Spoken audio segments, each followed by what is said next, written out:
So Brad Garlinghouse came up today and saying that their purchase of Hidden Road, they were now rebranding it to Ripple Prime. I think this has massive implications for what Ripple is trying to do. And in my mind, actually, Ripple's not just trying to integrate into the financial system, but actually become a financial system in and of themselves. So I'm going to take this opportunity to kind of show you the dots that I'm connecting in my mind here, all based in reality. Like none of this is kind of speculative or anything like that. This is real stuff. And also explain what Ripple Prime is as well. So you will have seen Ripple. They've made a series of different acquisitions over time, and these acquisitions are tremendous. Like, but also seemingly quite random. So they go for like standard custody over here, and then Metaco over here, and then it just seems like what are they doing?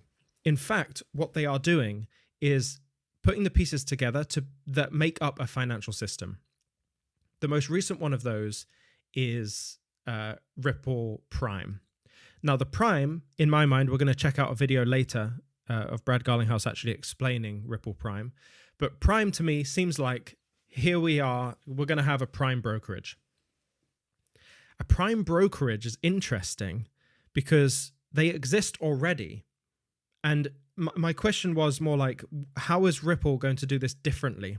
Of course, we've got a blockchain element to this, but what does this mean? Like, what are they doing differently that's going to make this more appealing so that the traditional financial system moves over to the Ripple's version? We have to know that, because that's the largest amount of our portfolio holdings, right? Is mostly in XRP, so we want to know how that's all going to be affected. So a prime brokerage essentially allows big companies, institutions to buy a variety of different assets called multi-asset. You can purchase multi-asset. So you can be involved in derivatives, you can be involved in crypto, all kinds of different elements like foreign exchange. You can be involved in a prime brokerage. Now, the way prime brokerages always have been is that you have siloed money. So think about it, you know about XRP, you know that it solves a problem of Nostro and Vostro accounts, so you don't have to hold money in the banks kind of waiting to be used. Instead, you can free that money up, and XRP allows that freeing up to take place. This is a similar type of thing that's happening, where previously, if you were going through a prime brokerage with your money as a company, you'd have to silo your money to different locations. So you have to say, okay, I'm gonna attribute $10 million to FX, $10 million to derivatives, so on and so forth. And you would kind of silo it all out like that. And it all have to be treated differently with different budgets. So 10 million here, 10 million here, 10 million here, right? The problem with that is that when you come to try to pull all that information together, it gets really complicated, and it's like you're trying to compare things against other funds that you're involved with, and it just gets to be a whole load of a headache. I didn't realize how much of a problem that was until I started to learn about prime brokerages. And what I see now is that Ripple moving into prime brokerages, what on earth are they going to do differently? Well, one of the things that they're going to do differently, which is a kind of a theme for Ripple at this point, is that they're going to bring the siloed nature of prime brokerages into a single central pot. And so what that means is if I've got $100 million as a company, I'm not going to segregate that up and silo it into different budgets, basically. I throw it all into one pot, and it gets distributed within that one pot. Now, the main asset, like if you contribute $10 million, $10 billion into the Ripple Prime kind of piggy bank, let's call it, you will be given, for the most part, as a default, RLUSD. So you're going to get Ripple's stablecoin, right? So Ripple's stablecoin, I know everyone keeps talking about my headphones. I will change them, relax. When you've got a stable coin like RLUSD, it's a fiat-backed stablecoin. So the money that is backing the RLUSD is dollars, actual dollars, but where are they holding those dollars? They're holding them at BNY Mellon. And so BNY Mellon is going to be a direct participant in the growth of this space. Now, a location that can serve any institution to come in and buy basically any asset in that one location and not have to silo all that money becomes very valuable, especially when you start integrating the blockchain and the use of RLUSD. So this is how it will happen. The big companies will come in, they'll use Ripple Prime because it has connection to basically any asset class that they would want to participate in. They would get an asset that they can trust because Ripple have the top level compliance. It's like SOC level 2 or something compliance, which is the most compliant standard that you can hold yourself to, certainly in the blockchain space.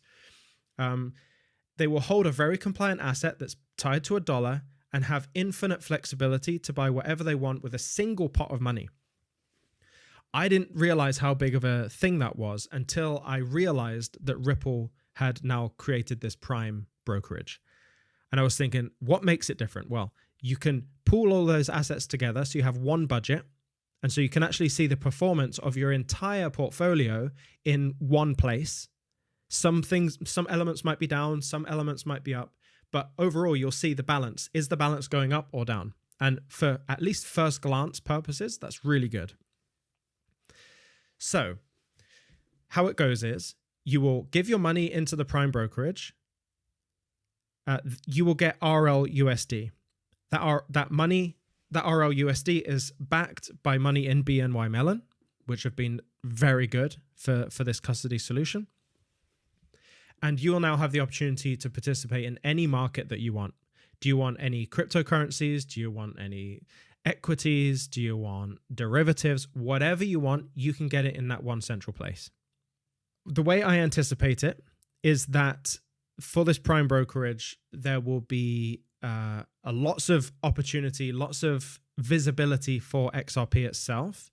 Some of these equities that you could buy, some of the derivatives that you could buy, some of them would actually just be better served by purchasing them and using XRP to buy them. But for the most part, you're going to use RLUSD to do so. And RLUSD is going to be basically the software that does all of that, all of those transactions. But what it does is causes a all boats rise in the flood type of situation where with the whole ecosystem that they've created, they're essentially filling out all the gaps in what it takes to be a financial system and assuming that all within themselves. That's with Metaco and Ripple Prime and the XRP token. All of this allows you to do basically anything that you want in a financial world, all within the Ripple ecosystem. And I think that's what they're trying to do. So as they become a bank, I think saying that Ripple's going to become a bank is fairly limiting. Like we're putting a ceiling on Ripple there. What's interesting about this whole move is that this is far greater than just being a bank. This is actually being a financial system. And so there could come a day where you have Swift, for example, potentially even wanting to participate in Ripple's financial system. Maybe not the other way around. This is like way bigger than I thought, this whole Ripple thing. And of course, if people are using RLUSD more and there's more exposure to RLUSD, that means there's more exposure to all the other assets within the ecosystem of Ripple, and XRP being one of those. And that's just good news. So let's actually see what Brad Garlinghouse has actually said here. With today's close of Hidden Road, now Ripple Prime, Ripple has announced 5 major acquisitions in the last 2 years. G Treasury in the last week, Rail in August, Standard Custody in 2024, Metaco in 2023. As we continue to build solutions towards enabling an internet of value, I'm reminding you that XRP sits at the center of everything that Ripple does. So it really seems to me that they're actively finding ways that allow Ripple to do what it's supposed to do. Like best. So I think this is very good. I think this is very, very good. So let's actually hear what Brad Garlinghouse has to say about what Prime is and see if it matches up to kind of what I've kind of been explaining here. A prime broker is really a one-stop shop that allows all kinds of different asset managers, whether these are well-known hedge funds, trading desks, market makers. It gives them a one-stop shop venue to trade and clear everything from digital assets, derivatives, swaps, all kinds of different assets. And these guys are doing trillions of dollars of trades. Historically, those have been really owned by the traditional commercial banks, the JP Morgans, the Goldman Sachs. Banks now don't do, well, new players like Hidden Road, a company Ripple bought recently, is new to this space, and they're growing very quickly by serving that same market, but also including digital assets as part of the mix. Having a well-capitalized, a super strong balance sheet player like Hidden Road is allowing more institutions to come into these asset classes against a well-capitalized counterparty, and that is prime brokers bringing people into crypto in 1 minute. Well, prime broker is really a one. You really rushed through that. Yeah, I think that's basically what I said, right? So having this prime brokerage is really just another element of this ecosystem that they're building. What I also want to say though is I have this whole thing. As soon as I heard about the prime brokerage, I was like, oh my goodness, I need to do something about this because it was quite interesting. I ended up writing an absolutely monstrous report kind of thing. It's going to go out on my email. The whole idea of this report is to look at the entire ecosystem that Ripple has been building. And with that ecosystem, where should we be investing in? Right now, we're looking at 2025 being the start of something massive that's going to last about 25 years. So from now until 2050, something crazy is happening.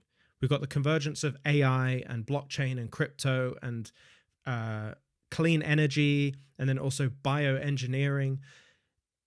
There are things that are happening right now that are going to create this only up situation for the next 25 years. Of course, there will be temporary ups and temporary downs, but overall, I think this is just straight up.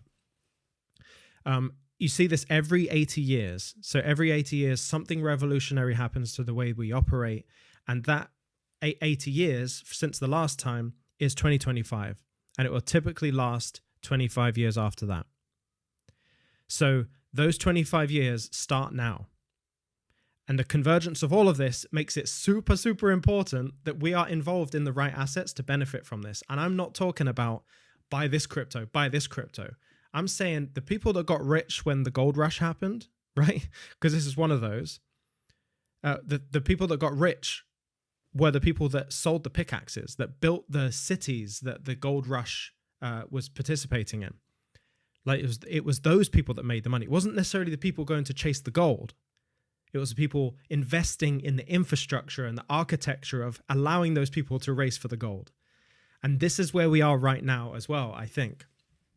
So I put together this entire portfolio that's built up of 4 different sections of the portfolio, and it covers everything from the cryptocurrencies that you should participate in to be part of this wider move, the companies, like the equities, the sectors that you need to be involved in. It's a pretty monstrous piece.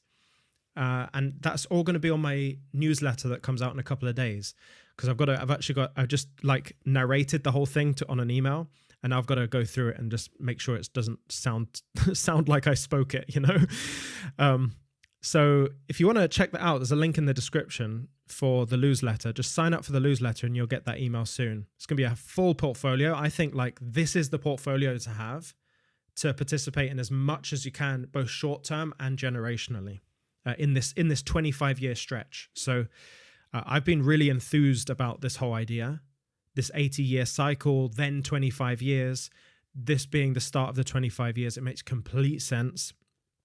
And obviously, you don't want to just hear that and then watch it happen. You want to participate in it, right? So yeah, it's super exciting to be a part of. But the newsletter is going to have all of that information in a couple of days.